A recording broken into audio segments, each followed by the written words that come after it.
Shalom, selamat malam. Renungan malam Sabda Bina Umat, Jumat 29 Juli 2022. Firman Tuhan malam ini terambil dari Roma 14 ayat 5 sampai 12. Demikian firman Tuhan. Yang seorang menganggap hari yang satu lebih penting daripada hari yang lain, tetapi yang lain menganggap semua hari sama saja. Hendaklah setiap orang benar-benar yakin dalam hatinya sendiri. Siapa yang berpegang pada suatu hari yang tertentu, ia melakukannya untuk Tuhan. Dan siapa makan, ia melakukannya untuk Tuhan, sebab ia mengucap syukur kepada Allah. Dan siapa tidak makan, ia melakukannya untuk Tuhan, dan dia juga mengucap syukur kepada Allah. Sebab tidak ada seorang pun di antara kita yang hidup untuk dirinya sendiri, dan tidak ada seorang pun yang mati untuk dirinya sendiri. Sebab jika kita hidup untuk Tuhan, dan jika kita mati untuk Tuhan. Jadi baik hidup atau mati, kita adalah milik Tuhan. Sebab untuk itulah Kristus telah mati dan hidup kembali, supaya ia menjadi Tuhan, baik atas orang-orang mati maupun atas orang-orang hidup. Tetapi mengapakah engkau menghakimi saudaramu? Atau mengapakah engkau menghina saudaramu?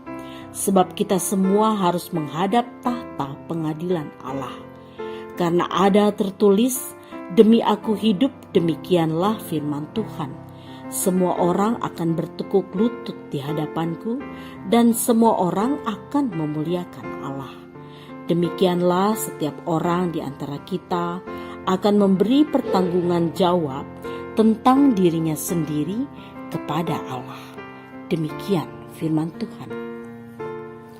Renungan malam ini bertema, kita adalah milik Tuhan. Perbedaan bukanlah penghalang dalam melayani Tuhan dan sesama. Perbedaan hendaknya dilihat sebagai sebuah keunikan untuk saling melengkapi dan bukan untuk saling menghakimi.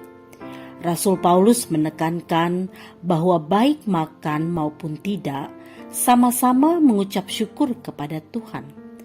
Perbedaan menjadi semangat untuk membangun kesatuan dalam jemaat. Jika tidak demikian, maka kita sedang melakukannya untuk diri sendiri dan bukan untuk Tuhan. Ketika keinginan diri sendiri yang diutamakan, maka perpecahan dapat terjadi dalam jemaat. Karena itu, sikap saling menghina dan menghakimi harus dihindari dalam jemaat. Di sisi lain, Rasul Paulus berkata, sebab jika kita hidup untuk Tuhan, dan jika kita mati untuk Tuhan. Jadi baik hidup atau mati, kita adalah milik Tuhan. Kuncinya adalah lakukanlah segala sesuatu hanya untuk menyenangkan hati Tuhan dan bukan untuk menyenangkan diri sendiri. Ketika diri sendiri yang lebih diutamakan, maka besar kemungkinan perselisihan dapat terjadi. Sadar atau tidak, ketika kita mudah untuk menghina dan menghakimi orang lain, kita sedang membangun benteng pada diri sendiri untuk tidak memahami orang lain. Ketika kita tidak mampu memahami orang lain, maka kita sedang membangun penghalang dalam hubungan dengan sesama.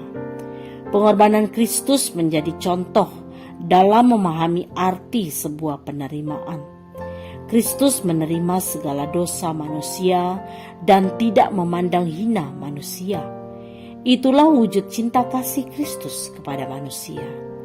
Kasih Kristus membawa manusia pada sebuah pertobatan untuk hidup berkenan di hadapannya. Penerimaan Kristus menegaskan bahwa kita adalah miliknya. Sebagai milik kepunyaan Kristus, hendaknya kita saling menerima segala perbedaan meskipun sulit, namun bukan untuk menjadi penghalang untuk saling mengasihi. Doa malam ini, ya Tuhan, inilah kami milik-Mu, Ajarlah kami bertindak seturut kehendak-Mu. Amin. Demikianlah renungan malam ini. Selamat beristirahat. Tuhan Yesus memberkati.